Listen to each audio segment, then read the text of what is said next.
pemeriksaan ya.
Yang kami lakukan, kami telah melakukan gelar perkara dan kami telah mendapatkan 2 alat bukti sehingga terduga pelaku mulai jam ini hari ini ditetapkan sebagai tersangka.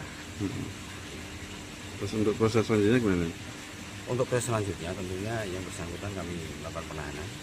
Kemudian kami melengkapi administrasi penyidikan ya tentunya untuk sesegera mungkin kami melakukan pemberkasan.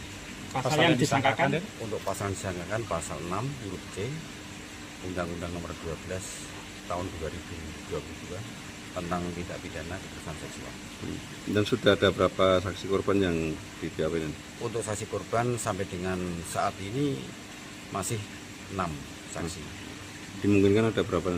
Dimungkinkan nanti ada penambahan kalau memang itu ada ya. Jadi kami juga sudah membuat posko untuk pengaduan bila mana ada masyarakat yang atau dari para santri ada yang merasa dilecehkan, silakan segera mungkin untuk melapor ke kami sehingga segera kami proses. Bisa dan kami ditunjuk untuk mendampingi beliau mulai pemeriksaan sekitar jam 1 sampai ini jam 00.31 ya, setengah 1 malam. Tadi ada sekitar 52 pertanyaan, terus kemudian akhirnya pihak penyidik menetapkan tersangka dan kemudian melakukan penahanan terhadap tersangka. Nah, sikap kami penasihat hukum bagaimana? Kan gitu. Tentunya kami berharap dan kami juga percaya penyidik itu akan profesional dan objektif sehingga ketika menangani perkara, apalagi perkara yang sensitif, yang dilaporkan adalah seorang tokoh agama. Beliau juga selama ini kami kenal orang yang sangat alim, sangat baik sehingga kami kaget, oh apa benar sih seperti itu. Dan dari laporan 6 santriwati itu secara substansi tidak akan kami jelaskan secara detail, tetapi oleh beliau dari pertanyaan penyidik tadi semuanya ditolak, tidak benar seperti itu. Nah, tinggal nanti kita juga berharap polisi dalam proses ini dari penyidik bisa lebih melengkapi bukti-bukti. Kami yakin profesional sehingga dalam proses penyidikan nanti akan semakin jelas apakah apa yang dilaporkan itu betul-betul memenuhi minimal 2 alat bukti yang sah atau tidak. Kalau memang dari hasil penyelidikan ternyata tidak cukup bukti, ya kami mohon penyidik untuk menghentikan perkara ini. Kalau tanggapan kami sangat mengapresiasi dan banyak terima kasih kepada jajaran Polres Kota Pekalongan yang sudah bekerja secara maksimal dan kami harap bisa memberikan keadilan bagi para korban. Terus langkah-langkah yang dari kuasa hukum persiapan untuk nanti di persidangan sudah apa, Pak? Ya itu nanti kita serahkan pada proses hukum yang berjalan. Mobil Joyo coy kebakaran. Mobil konsleting listrik.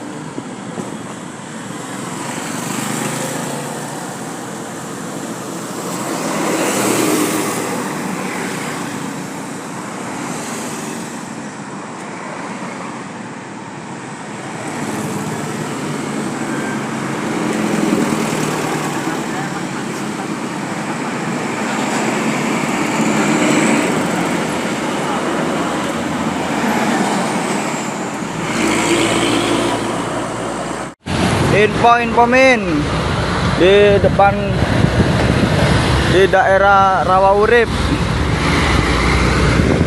mobil bis kebakaran. Nggak tahu ini kenapa penyebabnya. Untuk korban belum tahu ada apa enggaknya. Semoga aja nggak ada. Min, info, terima kasih.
Asap dari itu bolongan AC tengah. Terus saya menepi. Terus saya suruh cabut lagi.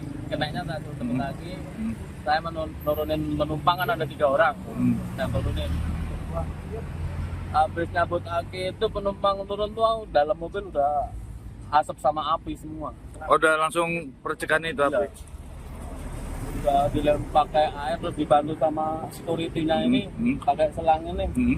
Udah nggak keburu.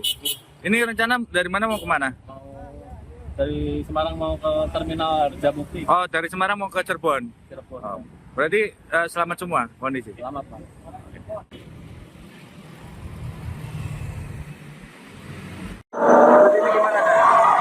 Ya, tadi sekitar pukul 12.30 ya, kita dapat laporan dari masyarakat ada kejadian satu buah mobil bis terbakar di jalur Pantura, tepatnya di Desa Rawa Urip.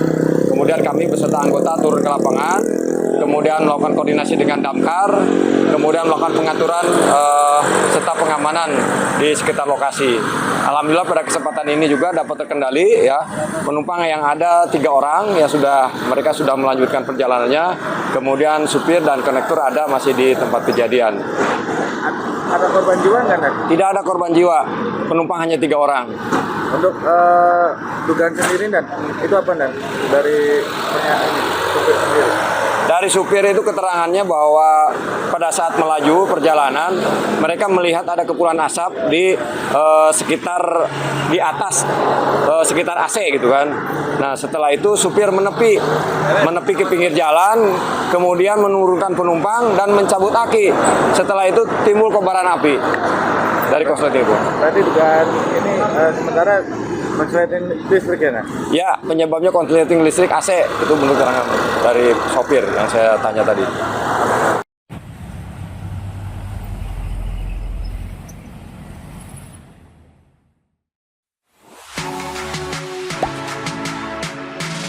Gak sempet baca?